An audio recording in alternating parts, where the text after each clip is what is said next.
আপনার দিকে তাকিয়ে আছে নিষ্পাপ একখানি মুখ। তবে এই নিষ্পাপ মুখের মানুষটি ছিলেন খুবই ভয়ঙ্কর। তার নির্মমতাই তাকে পৃথিবীর কাছে নিদর্শন হিসেবে পরিচিত করিয়েছে।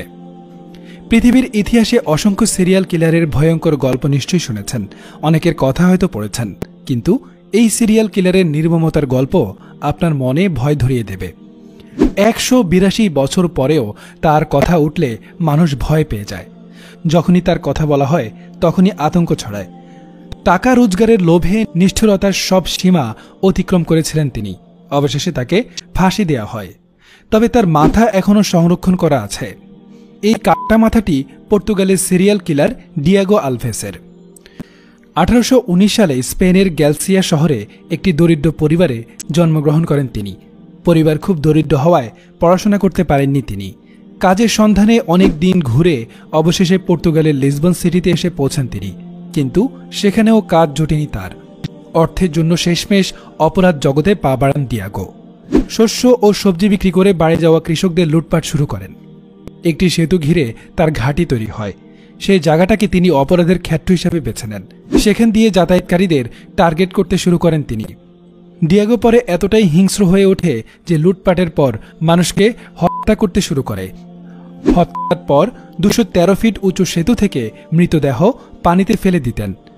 1836 থেকে 1839 সাল পর্যন্ত সে প্রায় 70 জনকে হত্যা করেছিল।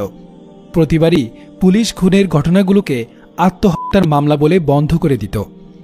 পুলিশ মনে করত আর্থিক অনটনের কারণে কৃষকরা আত্মহত্যা করছে। তবে ব্রিজের নিচে পাওয়া কয়েকজনের মৃতদেহ দেখতে পেয়ে পুলিশের টনক নড়ে। তাদের গায়ে গভীর আঘাতের চিহ্ন ছিল। এরপরই সন্দেহ হয় পুলিশের, কারণ এমন গভীর চিহ্ন অস্ত্র দিয়ে হামলার পরেই হতে পারে। পুলিশ তদন্ত শুরু করলে কয়েকদিনের মধ্যেই নিশ্চিত হয়ে যায় কৃষকদের হত্যার পরেই সেতু থেকে নিচে ফেলে দেওয়া হয়েছে। খুনির খোঁজে পুলিশ হন্যে হয়ে ঘুরতে থাকে। পুলিশ খোঁজ শুরু করে সেই খুনির। এদিকে ডিয়েগো বিপদ আঁচ করতে পেরে মাটির নিচে ডেরা করে গা ঢাকা দেয়। কিছুদিন লুটপাট বন্ধ করে সে নিজের দল গঠন করে। সেই দলের অধিকাংশই ছিল দরিদ্র পরিবারের সন্তান।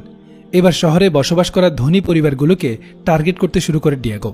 প্রথমে রেকি করা হতো, তারপর লুটপাট করে মানুষ খুন করে পালিয়ে যেতেন তারা। এরপর পুলিশের উপর চাপ বেড়ে যায়। এদিকে সে তার দলবল নিয়ে একজন বিখ্যাত ডাক্তারের বাড়িতে অভিযান চালিয়ে 4 জনকে হত্যা করে। সেই খুনের পরেই পুলিশ রাস্তা আটকে তাকে ধরে। ডিয়েগো নিজের অপরাধ স্বীকার করে নেন। ডিয়েগো জানান সে কতজনকে হত্যা করেছে সেটা তার মনেই নেই। 1841 সালে ডিয়েগোকে তার অপকর্মের জন্য ফাঁসি দেওয়া হয়েছিল। সে সময়ে ফ্রোনোলজি অধ্যয়নের প্রচলন ছিল। তখন মানুষের মন অধ্যয়ন করা হতো। বিশেষজ্ঞরা সিদ্ধান্ত নিয়েছিলেন তারা ডিয়েগোর মন অধ্যয়ন করবেন। অপরাধীরা কিভাবে চিন্তা করেন তা খুঁজে বের করা হবে। সেই কারণেই ফাঁসির পর ডিয়েগোর মাথা কেটে লিসবন বিশ্ববিদ্যালয়ে সংরক্ষণ করা হয়। তার মস্তিষ্ক নিয়ে গবেষণা হয়েছে কিনা তা নিশ্চিত করে অবশ্য বলা যায় না, তবে এত বছর পরেও বিশ্ববিদ্যালয়ে তার মাথা একইভাবে রাখা আছে।